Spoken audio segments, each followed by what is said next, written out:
Ils n'ont pas été balayés par le feu. Ils n'ont pas été engloutis par le chaos. Ils n'ont pas disparu comme on nous l'a raconté. Et si la plus grande erreur de l'histoire humaine avait été de confondre le silence avec la mort?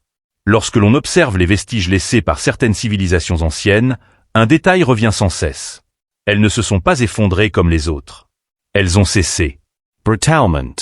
Comme si quelqu'un avait appuyé sur pause. Des cités entières ont été abandonnées sans trace de combat, sans accumulation de corps, sans signe clair de famine généralisée. Les bâtiments étaient là. Les routes aussi. Mais les gens avaient disparu. L'histoire officielle parle d'effondrement. Desaparece. De crise politique. De conflits internes. Mais ces explications ne suffisent pas toujours. Elles rassurent, mais elles n'expliquent pas le vide. Elles décrivent un processus lent, alors que certaines disparitions ont été soudaines. Trop soudaines. Prenons les Mayas. Une civilisation obsédée par le temps. Les cycles. Les alignements célestes. Une culture capable de prédire des éclipses avec une précision stupéfiante, de bâtir des villes alignées sur les étoiles, de concevoir le temps comme une structure vivante. Et pourtant, certaines de leurs plus grandes cités ont été abandonnées au sommet de leur apogée. Pas après un déclin. Pas après une invasion. Mais au moment où tout semblait fonctionner. Les Anasazi, dans le sud-ouest américain, ont construit des cités entières accrochées à des falaises, défiant la logique et la gravité. Puis ils se sont évaporés. Les légendes locales parlent de portes dans la roche. De passages. De mondes superposés. Et puis il y a l'Atlantide. Présentée comme un mythe. Un symbole. Une métaphore. Mais que se passerait-il si la submersion n'était pas une destruction, mais un voile? Une dissimulation. Une transition. C'est ici qu'intervient une hypothèse radicale, dérangeante, mais étrangement cohérente. La théorie du grand déphasage. Selon cette approche, une civilisation suffisamment avancée ne cherche plus à conquérir l'espace. L'univers est trop vaste. Trop vide. Trop hostile. À la place, elle explore les structures cachées de la réalité elle-même.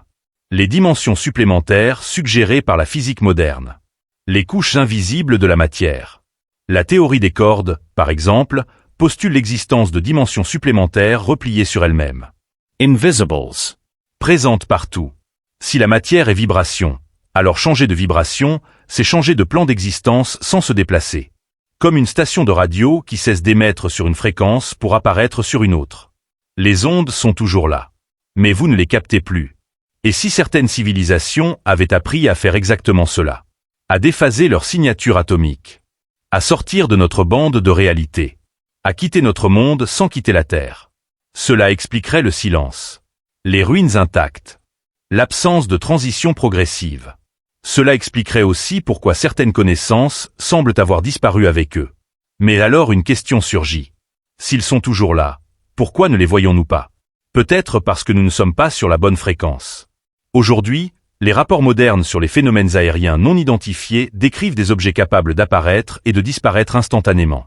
De passer de l'air à l'eau sans friction. De défier l'inertie.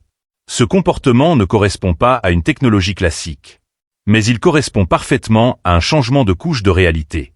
Et si ces objets n'étaient pas des visiteurs venus d'ailleurs? Et s'ils étaient les vestiges actifs de civilisations anciennes qui ont transcendé notre plan matériel? Dans ce cadre, l'extinction devient une expatriation ontologique. Une migration non pas géographique, mais dimensionnelle. Ils auraient laissé derrière eux la pierre, trop dense pour la transition. Mais ils auraient emporté l'essentiel. La conscience. Le savoir. Et nous marchons parmi leurs ruines en croyant qu'ils ont échoué.